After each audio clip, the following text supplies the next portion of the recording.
देश के पूर्व प्रधानमंत्री स्वर्गीय राजीव गांधी की पुण्यतिथि पर हिमाचल प्रदेश के मुख्यमंत्री सुखविंदर सिंह सुक्खू ने आज छोटा शिमला के सद्भावना चौक पर उनकी प्रतिमा पर श्रद्धांजलि अर्पित की। इस अवसर पर कांग्रेस प्रदेश अध्यक्ष प्रतिभा सिंह और कांग्रेस के अन्य वरिष्ठ नेता भी मौजूद रहे। मुख्यमंत्री सुखविंदर सिंह सुक्खू ने कहा कि पूर्व प्रधानमंत्री राजीव गांधी का 21वीं सदी के विकासशील भारत में महत्वपूर्ण योगदान है। सुक्खू ने कहा कि राजीव गांधी ने देश की एकता और अखंडता के लिए जान की कुर्बानी दी। आज 21वीं शताब्दी में जो सूचना और डिजिटल क्रांति का भारत है, वो 40 वर्ष पूर्व राजीव गांधी की सोच का नतीजा है। उन्होंने ऐसी क्रांति को जन्म दिया जिसका फायदा हम आज उठा रहे हैं।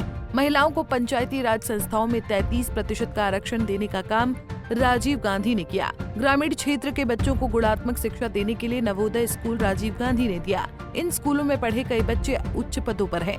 राजीव गांधी के नाम पर प्रदेश में कई परियोजनाएं चलाई जा रही हैं। सीएम सुक्खू ने कहा किसी तरह Rajiv Gandhi day boarding school बनाए जा रहे हैं, जहां पर बच्चों को प्री नर्सरी से लेकर +2 तक की गुणात्मक शिक्षा दी जाएगी। राजीव गांधी जी ने इस देश की एकता और अखंडता के लिए अपने प्राणों का बलिदान दिया।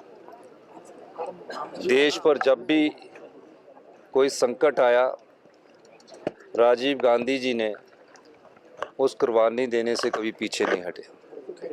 आज 21वीं शताब्दी का जो भारत है, जो सूचना क्रांति का भारत है, जो डिजिटल क्रांति का भारत है, ये उस समय राजीव गांधी जी ने तकरीबन 40 वर्ष पहले ये सोचा था कि इस देश में अगर कंप्यूटर हमें अमेरिका ने देने से मना कर दिया, तो जो हमारे हिंदुस्तान की जनता है, उन बुद्धिमान व्यक्तियों के साथ मिलकर एक ऐसी सोच और ऐसी क्रांति को जन्म दिया जिसका आज लोग हम फायदा उठा रहे हैं। वो सूचना क्रांति थी। उस डिजिटल युग की शुरुआत राजीव गांधी जी की सोच से निकली है, जिसका फायदा आज हमें मिल रहा है। महिलाओं को 33% का आरक्षण पंचायती राज संस्थाओं में, यूएलबीज में 73वें और 74वें संविधान संशोधन के माध्यम से किसी नेता ने इस देश को दिया, वो श्री राजीव गांधी जी थे। आज किसी भी नवोदय स्कूल्स ग्रामीण क्षेत्र के बच्चों को पढ़ने के लिए जो शिक्षा का स्तर में गुणात्मक सुधार लाने के लिए राजीव गांधी जी ने कार्य किया, वो नवोदय स्कूल्स के रूप में सामने आए और आज नवोदय स्कूल से निकले कई बच्चे उच्च पदों पर बैठे हैं। राजीव गांधी जी इस देश की युवाओं की सोच थे। उस सोच का लाभ आज हम लोगों को मिल रहा है। आज उनकी पुण्यतिथि पर हिमाचल प्रदेश में भी राजीव गांधी जी के नाम से कई स्कूल कार्यक्रम चलाए गए हैं। Rajiv Gandhi day boarding school की शुरुआत की गई है। पूरी शिक्षा व्यवस्था को बदलने की प्रक्रिया हमने शुरू कर दी है। अगले 1-2 वर्षों में आप देखेंगे कि Rajiv Gandhi day boarding school में हमारे बच्चे पढ़ने लगेंगे। ये Rajiv Gandhi day boarding school जिसमें प्री नर्सरी से लेकर +2 तक एक स्कूल होगा और दिन के समय पौष्टिक आहार उन्हें दिया जाएगा। इस दृष्टिकोण से सभी जगह हमने Rajiv Gandhi day boarding school की शुरुआत की गई है। राजीव गांधी ई टैक्सी योजना, क्योंकि राजीव गांधी जी पर्यावरण के रूप में भी अपने आप को पर्यावरण के प्रति प्रेम पाया जाता था और हिमाचल के प्रति तो उनका विशेष प्रेम था। तो हमने राजीव गांधी ई टैक्सी योजना शुरू की गई है। कई योजनाएं राजीव गांधी की नाम से हमने शुरुआत की है और हम ये चाहते हैं कि हिमाचल प्रदेश की सरकार, जो उनकी सोच थी, जो उनका व्यक्तित्व था और जो वो देशभक्ति की भावना से ओतप्रोत थे, उस भावना को हमारी सरकार में भी इंगित किया जाए। यही मैं राजीव गांधी की पुण्यतिथि पर कहना चाहता हूँ। धन्यवाद।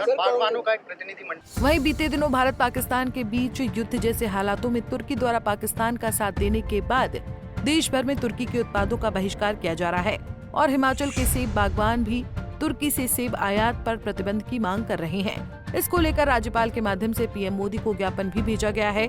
इस बीच मुख्यमंत्री सुखविंदर सिंह सुक्खू ने तुर्की के सेब आयात पर प्रतिबंध की बजाय आयात शुल्क बढ़ाने की बात कही है और पीएम के समक्ष भी 24 मई को दिल्ली के दौरे के दौरान इस मांग को उठाएंगे। देश के प्रधानमंत्री से 24 तारीख को नीति आयोग की बैठक है, उसमें प्रधानमंत्री जी आएंगे। उसके बाद मेरे को कल फ़ोन आया, मैं शाम को उनसे मिल रहा हूं और जो तुर्की का सेब हिंदुस्तान में आ रहा है, उस पर इम्पोर्ट ड्यूटी बढ़ाने की हम बात करेंगे, क्योंकि हमारे बागबान जो है, वो जो बाहर से सेब आता तो उसका प्रभाव पड़ता है।